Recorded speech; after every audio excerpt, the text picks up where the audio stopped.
Hi everyone, welcome to the first video with voice. You'll have to forgive the number of times that I use the same word over and over, and the few instances that I call something by the wrong name. Other than that, I hope some of it's interesting. I'm sure some of it's a little redundant, but we'll hopefully move on to more exciting topics in the future, and let's all see if we can move forward and upward together. Enjoy. Here we have our Bridgeport style mill. Some of you are intimately familiar with this, some of you aren't. There's a spindle here that rotates, being driven by a small electric motor above through a bit of a belt drive speed reducer. This is predominantly used for shaping material and creating features such as keyways or slots or notches or rabbets in the side of material. If any of you are woodworkers, it is somewhat akin to a shaper or a router, only mounted in a very rigid fashion so as to allow you to cut hard materials like steel, aluminum, stainless steel, things of that order. Some of the material can be secured directly to the table via T-slots, or you can bolt a vise down and secure your material in the vise. There's other methods such as rotary tails or chucks that you can use. There's all manner of videos on YouTube that describe all this in great detail. Here's a few of the cutters one could use in this spindle. There's different diameters, different sizes, different shapes.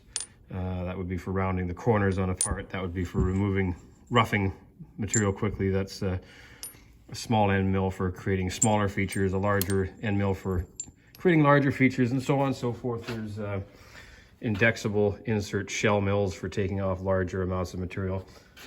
That's not the subject of this video. However, some basic understanding of the machine operation is necessary, so bear with me. The table can be moved back and forth via a hand crank or a power feed, which is adjustable for various speeds to accomplish your in-feed rate. This machine only has a power feed in one axis of travel of the table. The other direction of travel here is manual only, and the table can be moved vertically via this spindle crank here. So most of the work that you do on a mill has to be sort of squared up at least in one direction, perhaps more, but generally speaking, you'll start out trying to orient your workpiece so that it is lined up parallel with the axis of travel, as in lined up with your T-slots, let's say, or parallel in this direction as well. Depending on what you're trying to create, it does or does not matter. So what a lot of us end up doing out of habit is we tram in our vices by putting an indicator mounted against a stationary component of the machine, let's say the back of the knee here, and we reach out with an indicator and indicate against a part, or against, in this case, our work holding device, our vise. So we'll indicate against the inside fixed jaw of the vise.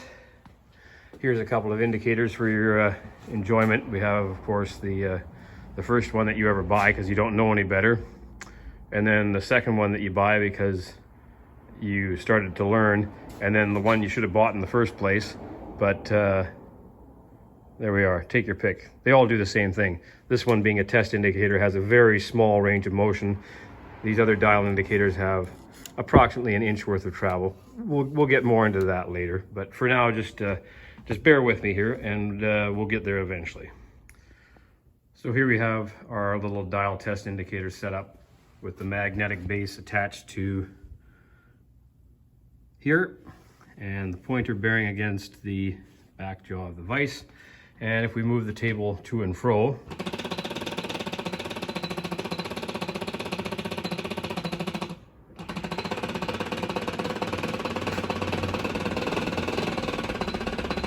getting seasick yet? we can see that we're more or less dialed in, and that we've got our vice jaw parallel with the T-slot. In the real world, one soon discovers that milling machines and machine tools of any description for that matter are very much an imperfect thing. If I grab the table on the far end of it and just push with a reasonable amount of brute force gorilla strength, I can get it to move back and forth several thousandths of an inch. So depending what you're doing, you try to mitigate that by tightening down your gib slightly, or using a tighter segment of the table. But if you're within a couple thou, generally speaking, you're good enough for most machining operations. So here we go, nip over to that other side.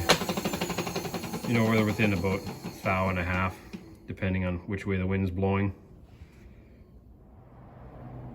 Here we've got another dial indicator set up in exactly the same sort of operation, just a different tool to do the job. And we'll run the vise to and fro. There's over the other screw, and we're minus about half a thou on that side, and we'll run back over this way. You can see just the force of the lead screw pushing the table to and fro gets the table to wobble back and forth. So that's pretty good. Yes, the indicator's on a goofy angle and there's cosine error involved. However, I'm sure you'd all agree that if it doesn't move, if the needle does not move, you're pretty darn close to being true. So it all depends on what you're doing, how fastidious one wants to be. Generally speaking, I'll either indicate my vise in this manner, or clamp in a part and indicate on the back side of that part, seeing as most of my parts are relatively good stock in the first place. So protruding above it allows me to get the indicator bearing against the material closer to 90 degrees in every direction.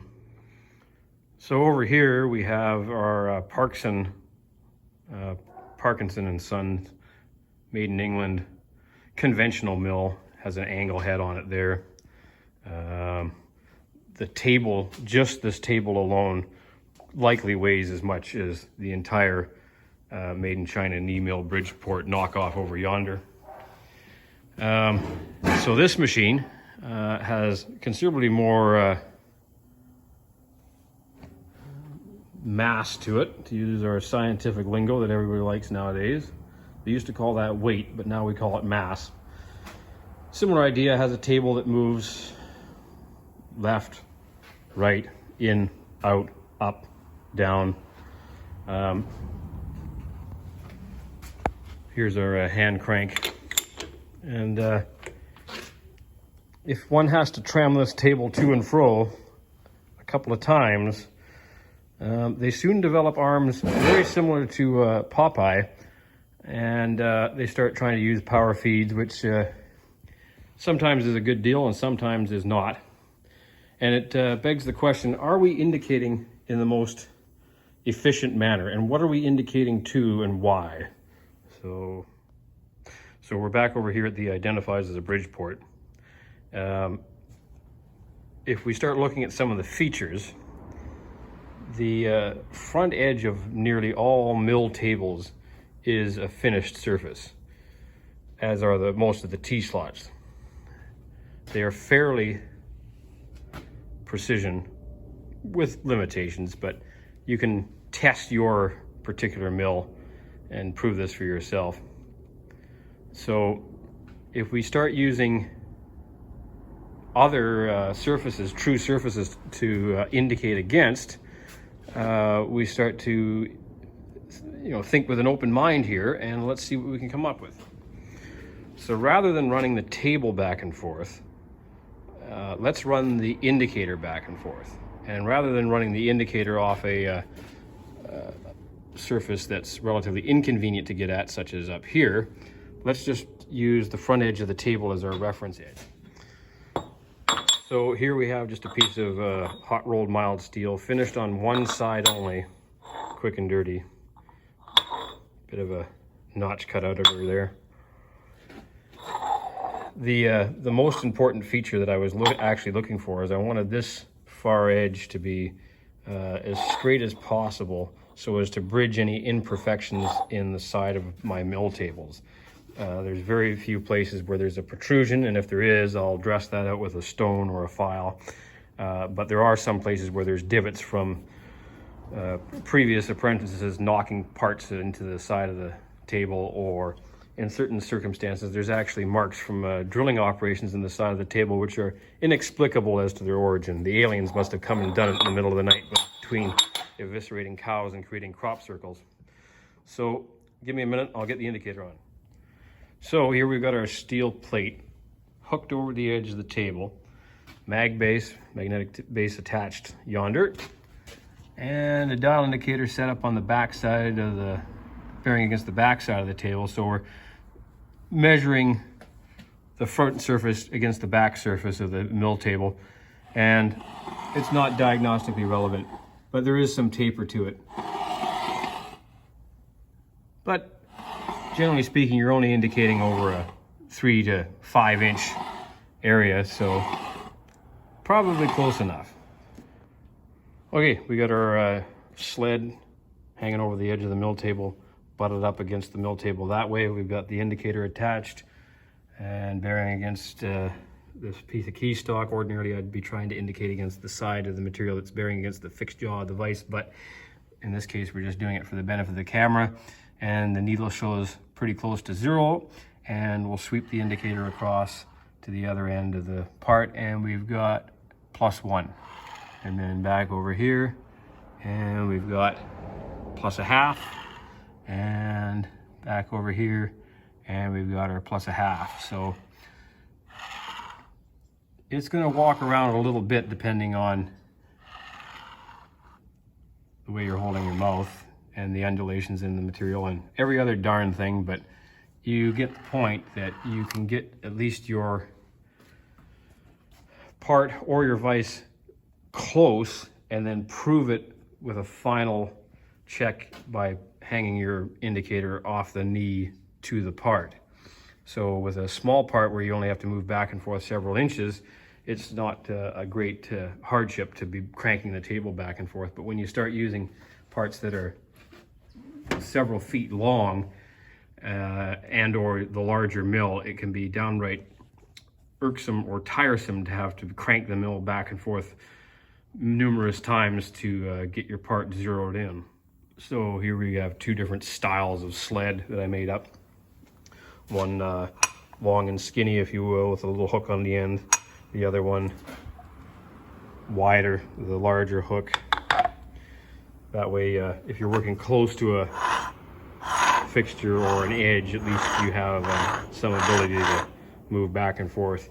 I would tend to think that this longer sled would be more accurate. So here we have a random part just stuck in the conventional mill, and as some of you might already know, this portion of this part is tapered, this is not. So it has to be set at a bit of an angle there so that this face will be parallel to the axis of travel of the table to do any meaningful work on it. If we were to want to dive in here with a end mill and create a key, for instance, would be one operation that could be undertaken in this setup. So rather than crank the table back and forth by hand or be mashing it back and forth with the rapid traverse or power feed, we can do most of the preliminary setup with the little sled arrangement here and get ourselves pretty darn close, as close as you want to, as close as you care to, and then do your final proof by hanging the indicator off the stationary part of the mill and then running the table back and forth. So just a thought. Another use for the sled is you can indicate the top surface of a component.